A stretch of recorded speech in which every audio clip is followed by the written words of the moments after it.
Students, स्वागत है आपका हमारे यूट्यूब चैनल पे।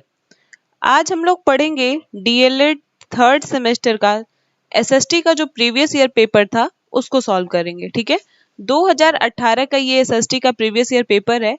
इसके पहले हम लोगों ने 2 वीडियो देख लिया है इससे रिलेटेड।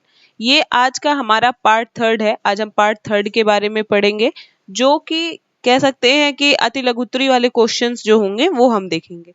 ठीक है, तो चलिए क्लास स्टार्ट करने से पहले हम बात कर लेते हैं अपने ऐप के बारे में। जैसा कि आप यहाँ अपने स्क्रीन पे देख रहे होंगे, एक लोगो आपको दिखाई पड़ रहा होगा जो हमारे यूट्यूब चैनल के नाम पर ही दिया गया है, सत्यम क्लासेस के नाम पर है।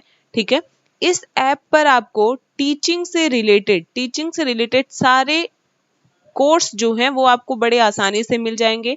और खास करके जो बच्चे डीएलएड कर रहे हैं और प्रेजेंट टाइम में थर्ड सेमेस्टर का एग्जाम देके वो फोर्थ में जाने वाले हैं, उनके लिए यहाँ पर बहुत अच्छी खासी कह सकते हैं कि पेड कोर्स की तैयारी की गई है।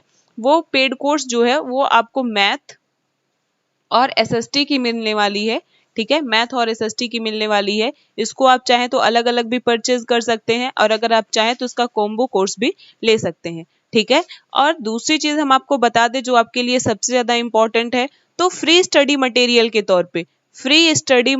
तौर पे आपको बहुत सारे बुक्स यहाँ पर, ठीक है, बहुत सारे बुक्स के पीडीएफ आपको मिल जाएंगे। साथ ही साथ बहुत सारे कह सकते हैं कि सब्जेक्ट वाइज आपको पेपर भी मिल जाएंगे, सेमेस्टर वाइज आप इसको जाकर के बड़े आसानी से देख सकते हैं। साथ ही साथ में हम लोग टेट और सीटेट के भी पेपर यहाँ पे अपलोड करना शुरू कर दिए हैं।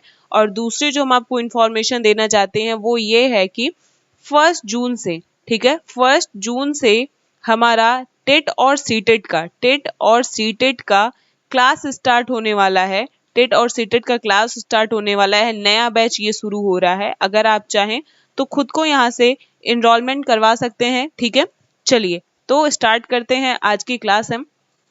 आज के क्लास में हम पहला क्वेश्चन देखेंगे। 21 वाला क्वेश्चन आप देख रहे हैं, इसमें लिखा गया है कि वन से प्राप्त होने वाले 2 अप्रत्यक्ष लाभ लिखिए। ठीक है, देखिए अप्रत्यक्ष लाभ के बारे में पूछा जा रहा है। तो अगर हम देखें तो वन से हमें 2 प्रकार के लाभ होते हैं। एक तो हमें प्रत्यक्ष लाभ प्राप्त होता है।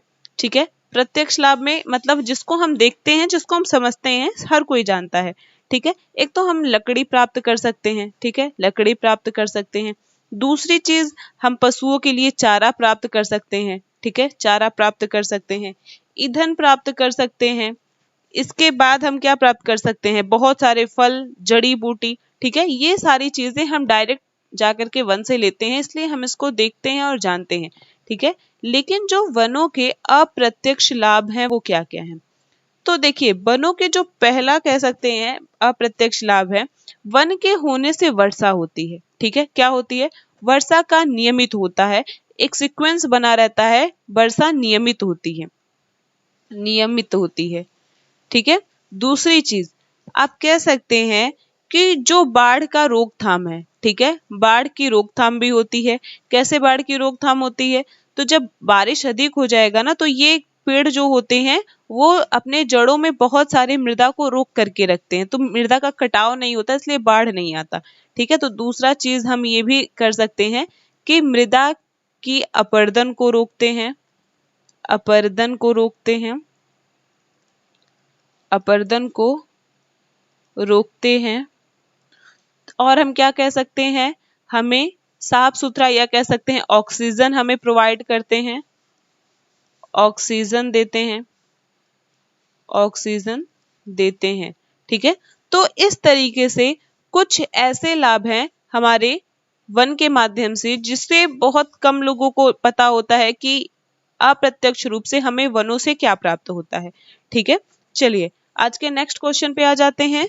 तो आज का हमारा अगला क्वेश्चन है, विश्व में अधिकतर मछली क्षेत्र किस प्रकार के कटिबंध में मिलते हैं। ठीक है, विश्व में अधिकतर मछली क्षेत्र किस प्रकार के कटिबंध में मिलते हैं।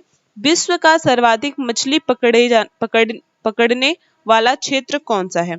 ठीक है, तो अगर हम बात करें मछलियों की, तो जब आप देखेंगे ग्लोब, ठीक है, आप ग्लोब देख लीजिए, ग्लोब पे जब आप जाएंगे 40 डिग्री से 40 डिग्री से 50 डिग्री के बीच में जाएंगे, ठीक है। 40 डिग्री से 50 डिग्री के बीच में जाएंगे, चाहे वो दक्षिणी ध्रुव की तरफ हो और चाहे वो उत्तरी ध्रुव की तरफ हो, ठीक है। तो इसके मध्य में क्या होता है, इसके मध्य में शीतोष्ण कटिबंध होता है। क्या होता है? शीतोष्ण कटिबंध, शीतोष्ण कटिबंध, ठीक है, शीतोष्ण कटिबंध।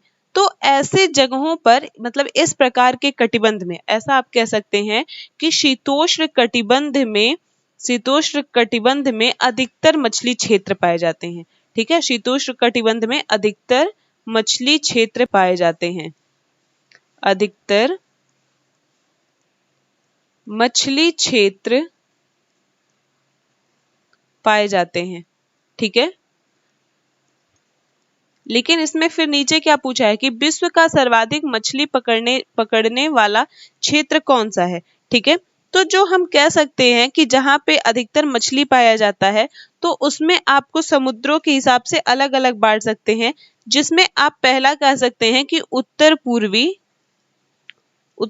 पूर्वी प्रशांत महासागर क्षेत्र, प्रशांत महासागर क्षेत्र, ठीक। दूसरा आप कह सकते हैं इसमें उत्तर पश्चिमी, ठीक है, उत्तर पश्चिमी प्रशांत महासागर क्षेत्र, ठीक। और इसमें क्या कह सकते हैं, तो इसमें इसी तरीके से आपका तीसरा आ जाएगा उत्तर पश्चिमी अटलांटिक महासागरीय क्षेत्र, अटलांटिक महासागर क्षेत्र, ठीक है। और इसके बाद एक चीज और आप याद रख सकते हैं, उत्तर पूर्वी करके, ठीक है, उत्तर पूर्वी अटलांटिक महासागर क्षेत्र। तो ये कुछ ऐसे क्षेत्र हैं जहां पर मछलियां सर्वाधिक पकड़ी जाती हैं, ठीक है। दूसरा कॉन्सेप्ट आप क्लियर रखिएगा कि जब उष्ण और शीत जलधाराएं या ठंडी जलधारा हम जिसको कह सकते हैं, ठंडी जलधारा आपस में मिलती है तो वहां पर सर्वाधिक मछलियां पकड़ी जाती हैं, सर्वाधिक मछली क्षेत्र होता है, ठीक है। ऐसे लिख सकते हैं आप लोग, ठीक। बस अगर आप पूरा नहीं याद कर पा रहे हैं तो बस पहले इतना याद करिए कि शीतोष्ण कटिबंधीय क्षेत्र में सर्वाधिक मछलियां मिलती हैं, ठीक है। और उष्ण और शीत जहां पर ठंडी और गर्म दोनों जलधाराएं आकर के जहां पर मिलती हैं, वो घना कोहरा वाला क्षेत्र उत्पन्न होता है, मतलब ठंडी और गर्म जलधारा के मिलने से। तो वो वाला एरिया जो होता है, वहां पर सर्वाधिक मछलियां जाकर के इकट्ठा होती है और उनको आसानी से पकड़ा जा सकता है, ठीक है। प्रेजेंट टाइम में अगर आप देखेंगे तो चाइना नंबर 1 पर है मछली पकड़ने के दृष्टिकोण से। आज का हमारा अगला क्वेश्चन है कि शक्ति के संसाधन से आप क्या समझते हैं, ठीक है। शक्ति के संसाधन से आप क्या समझते हैं। देखिए, शक्ति का संसाधन मतलब पहले क्या होता है, ठीक है। तो देखिए, शक्ति का संसाधन मतलब जिससे हम ऊर्जा प्राप्त करें, ठीक है। ऊर्जा प्राप्त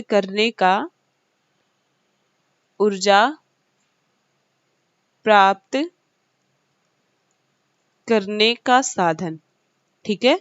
शक्ति के संसाधन मतलब ऊर्जा प्राप्त करने के साधन से हम लगा सकते हैं, ठीक है। ऊर्जा यानी कि अब यहाँ पे हम रखेंगे ईंधनों को, किसको रखेंगे, ईंधन को रखेंगे।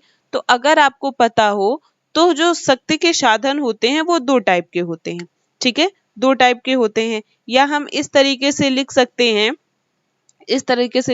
हैं, कि जो साधन, ठीक है, ऐसे आप लिखिए, जो साधन हमें कृषि, परिवहन,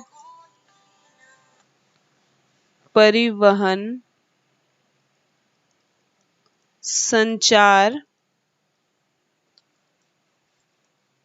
प्रतिरक्षा के लिए ऊर्जा देता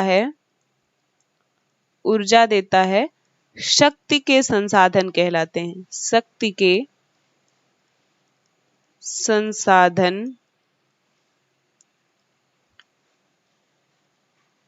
कहलाते हैं।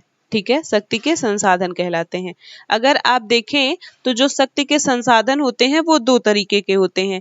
एक होता है परंपरागत क्षेत्र, या हम कह सकते हैं परंपरागत स्रोत। ठीक है, परंपरागत स्रोत हम किसको कहते हैं कि जो हम बहुत सामान्यतः लंबे समय से जिसका हम प्रयोग करते आ रहे हो। ठीक है, जिसमें हम क्या रख सकते हैं, पेट्रोल रख सकते हैं, डीजल रख सकते हैं, पेट्रोल, डीजल, कोयला।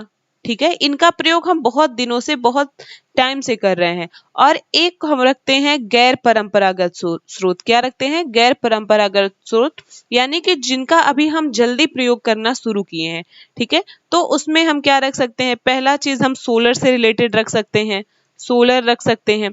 ठीक, और क्या रख सकते हैं, हम पवन ऊर्जा को रख सकते हैं, पवन ऊर्जा को रख सकते हैं। इन सब का जो हम प्रयोग करना एक तरीके से कह सकते हैं, वो अभी हम बहुत जल्दी स्टार्ट किए हैं। ठीक है, लेकिन पेट्रोल, डीजल, कोयला ये काफी लंबे समय से इनका हम प्रयोग करते आ रहे हैं, इसीलिए इनको हम क्या कहते हैं, परंपरागत स्रोत कहते हैं।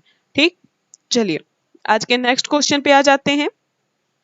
तो आज का हमारा अगला क्वेश्चन है, राष्ट्रपति राज्यसभा में 12 सदस्य किन क्षेत्रों से मनोनीत करता है। बिल्कुल आप लोगों को पता होगा कि राष्ट्रपति राज्यसभा में 12 सदस्यों का मनोनयन करता है। क्षेत्र आप लिख लीजिए। तो पहला क्षेत्र आप लिख सकते हैं साहित्य, खेल, विज्ञान, अर्थशास्त्र, समाज सेवा।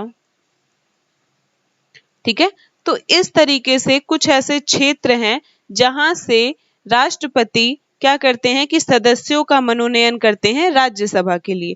ठीक है, यानी कि अगर कोई एक इसमें और लिख सकते हैं, आप कला लिख लीजिए। मान लीजिए कि कोई व्यक्ति, आपको हम सिंपल बता रहे हैं, आप लोग कभी राज्यसभा देखे हैं, राज्यसभा टीवी वगैरह टीवी पर देखे होंगे, तो उसमें देखिए आपको सचिन मिले होंगे। कहाँ से ये रिलेटेड है, खेल से रिलेटेड है। आपको मिली होंगी रेखा। ठीक है, रेखा का नाम आप लोग सुने होंगे, कहाँ से मिली हैं, कला से मिली हैं। ठीक है, तो ऐसे हर क्षेत्र से एक एक लोगों को राज्यसभा में, मतलब एक लोग मिनिमम कह सकते हैं, राज्यसभा में 12 लोगों को राष्ट्रपति क्या करता है, मनोनीत करता है। मनोनीत करने का यही एक उनका उद्देश्य रहता है कि वो अपने क्षेत्र के बारे में हमें आकर के बताएंगे, ताकि हम उन क्षेत्रों को और भी अच्छे से डेवलप कर सके। ठीक है, तो आप क्षेत्र लिख लीजिए। राष्ट्रपति राज्यसभा में 12 सदस्यों को साहित्य, खेल, विज्ञान, अर्थशास्त्र, समाज सेवा, कला इत्यादि क्षेत्रों से मनोनीत करता है। ठीक है, चलिए आज के नेक्स्ट क्वेश्चन पे आ जाते हैं। तो आज का हमारा अगला क्वेश्चन है, भारत के प्रथम एवं वर्तमान प्रधानमंत्री के नाम लिखिए। ठीक है, हम प्रथम प्रधानमंत्री का नाम आपको बता रहे हैं, वर्तमान प्रधानमंत्री का नाम आप हमें कमेंट बॉक्स में बताएंगे। प्रथम प्रधानमंत्री कौन थे, तो पंडित जवाहरलाल नेहरू। ठीक है, ये भारत के पहले प्रधानमंत्री थे। ठीक है, वर्तमान में कौन प्रधानमंत्री हैं, आप इसको हमें कमेंट बॉक्स में बताएंगे। चलिए आज के नेक्स्ट क्वेश्चन पे आ जाते हैं। तो आज का हमारा अगला क्वेश्चन है, केंद्रीय मंत्रिपरिषद का कार्यकाल क्या है। ठीक है, केंद्रीय मंत्रिपरिषद का कार्यकाल क्या है। देखिए सामान्यतः सामान्यतः कार्यकाल 5 वर्ष होता है। ठीक है, कार्यकाल कितने वर्ष होता है, सामान्यतः कार्यकाल 5 वर्ष होता है। ठीक है, आप लोग को पता है 5 वर्ष के बाद क्या होता है, प्रधानमंत्री का चुनाव हो जाता है। ठीक है, जिसको चुनाव नहीं कह सकते, नियुक्ति होती है प्रधानमंत्री की, लोकसभा सदस्यों का चुनाव होता है। ठीक है, सामान्यतः कार्यकाल जो होता है वो 5 वर्ष होता है, लेकिन कभी कभी जब सरकार गिर जाती है, ठीक है, सरकार गिर जाएगी तो क्या हो जाएगा, कार्यकाल इसके पहले भी समाप्त हो सकता है। ठीक, चलिए नेक्स्ट क्वेश्चन पे आ जाते हैं। तो आज का हमारा अगला क्वेश्चन है, राजस्व का अर्थ बताइए। ठीक है, राजस्व का अर्थ बताइए। तो आप लोगों को पता होगा कि राजस्व का मतलब यहाँ पहले सिंपल समझिए, कर से है। किससे है, कर। कर का मतलब टैक्स। ठीक है, टैक्स से समझिए। आप इसको इस तरीके से लिख सकते हैं, सरकार द्वारा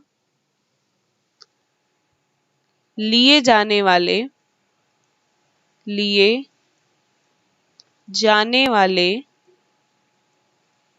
सभी प्रकार के कर व शुल्क राजस्व कहलाते हैं। राजस्व कहलाते हैं। ठीक है, मतलब किसी भी तरह का अगर आप टैक्स दे रहे हैं सरकार को तो आप क्या कर रहे हैं, राजस्व दे रहे हैं। ठीक है, इसलिए आप सिंपल याद कर सकते हैं राजस्व का मतलब क्या होता है, कर से रिलेटेड होता है या कह सकते हैं टैक्स होता है। ठीक है, केंद्र सरकार और राज्य सरकार दोनों वसूलती है। ठीक है, आपको जीएसटी के बारे में पता होगा, जीएसटी के बारे में। ठीक है, गुड्स एंड सर्विस टैक्स, तो इसके बारे में पता होगा कि कैसे केंद्र सरकार और राज्य सरकार आपस में इसको बांटती है। ठीक है, तो राजस्व का मतलब क्या हो गया, टैक्स से रिलेटेड हो गया। चलिए नेक्स्ट क्वेश्चन पे आ जाते हैं।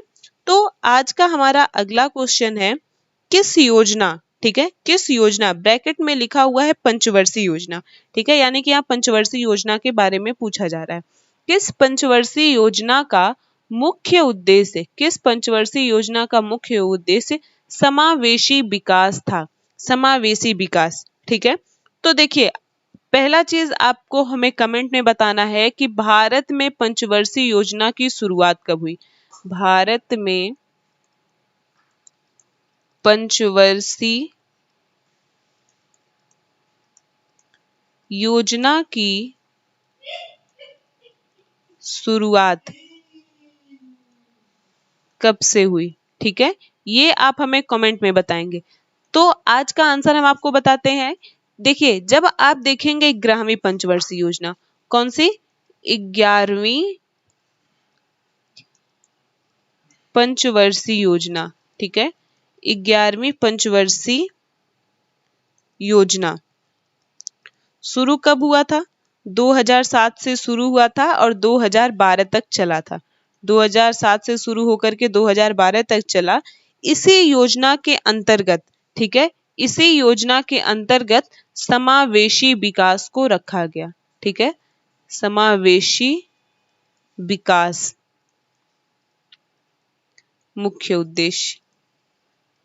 ठीक, यानी कि जो 11वीं पंचवर्षीय योजना 2007 में शुरू हुई थी, उस पंचवर्षीय योजना का यही मुख्य उद्देश्य था कि वो समावेशी विकास करे। ठीक है, देखिए आपके सेमेस्टर में पंचवर्षीय योजना दिया तो है, लेकिन आपको दो पंचवर्षीय योजना विशेष करके पढ़ना है, एक 11वीं और एक 12वीं। अगर दोनों पंचवर्षीय योजना आप पढ़ लिए, 11वीं और 12वीं पंचवर्षीय योजना आप पढ़ लिए ना, तो ये आपके सेमेस्टर में बहुत ही कह सकते हैं कि यूजफुल होगा। यहाँ से क्वेश्चन पूछा जाता है, आराम से आपका एक क्वेश्चन आ जाएगा। ठीक है, चलिए नेक्स्ट क्वेश्चन है आज का। तो अगला क्वेश्चन है, डेबिट कार्ड और क्रेडिट कार्ड में अंतर बताइए। ठीक है, डेबिट कार्ड और क्रेडिट कार्ड में अंतर बताइए। बहुत ही कह सकते हैं कि बहुत नॉर्मल अंतर होता है डेबिट कार्ड और क्रेडिट कार्ड में, लोग नहीं जानते हैं। ठीक है, तो पहले हम जानते हैं डेबिट कार्ड के बारे में कि डेबिट कार्ड क्या होता है। तो देखिए डेबिट, आप पहले इतना बताइए, एटीएम तो समझते होंगे, एटीएम कार्ड। ठीक है, एटीएम कार्ड के बारे में आप जानते ही होंगे। तो डेबिट कार्ड उससे होता है कि जिससे हम पैसा निकाल सके। ठीक है, पैसा निकाल सके, लेकिन पैसा कब से निकाल सकते हैं, जब आपके खाते में पैसा हो। ठीक है, खाते में यानी कि अकाउंट में, खाते में पैसा होने पर पैसा निकाला जा सकता है, पैसा निकाला जा सकता है, जा सकता है। ठीक है, लेकिन क्रेडिट कार्ड क्या होता है, तो क्रेडिट कार्ड एक तरीके से आप कह सकते हैं कि उधार लेना होता है। क्या होता है, उधार लेना होता है। कैसे उधार लेंगे, तो आप लोग पहले सुने होंगे, अभी प्रेजेंट टाइम में पता नहीं है कि नहीं। पहले क्या होता था कि जब हमारे मोबाइल का पूरी तरीके से इनकमिंग खत्म हो जाता था, मतलब बैलेंस खत्म हो जाता था, तो हम अपने मोबाइल को क्या करते थे, क्रेडिट कर लेते थे। मतलब 5 रुपए का, मतलब आप उसको पैसा पेमेंट नहीं करते थे, लेकिन कुछ टाइम के लिए आप 5 का 10 का क्या करते थे, क्रेडिट ले सकते थे, यानी कि उधार ले सकते थे। ठीक है, तो क्रेडिट कार्ड एक ऐसा कह सकते हैं कि कार्ड होता है कि खाते में पैसा ना होने पर भी, खाते में पैसा ना होने पर भी, होने पर भी उधार के तौर पर पैसा निकाला जा सकता है, पैसा निकाला जा सकता है, ठीक है। लेकिन इसकी एक लिमिट होती है, ऐसा नहीं कि आप अनलिमिटेड पैसा निकाल सकते हैं, ठीक है। इसकी एक लिमिट होती है। देखिए बहुत मामूली सा अंतर है, खाते में पैसा होने पर अगर पैसा आप निकाल रहे हैं तो एटीएम कार्ड है, और आप पैसा ना होने पर आप उधार के तौर पे ले रहे हैं तो वो क्या हो जाएगा, क्रेडिट कार्ड हो जाएगा, ठीक है।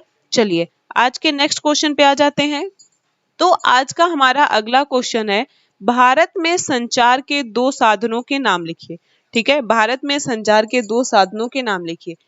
पहली चीज आप जानिए कि संचार एक तरीके से कम्युनिकेशन होता है, कम्युनिकेशन, ठीक है। या कह सकते हैं कि विचारों का आदान प्रदान, विचारों का आदान प्रदान करना, ठीक है। विचारों का आदान प्रदान करना।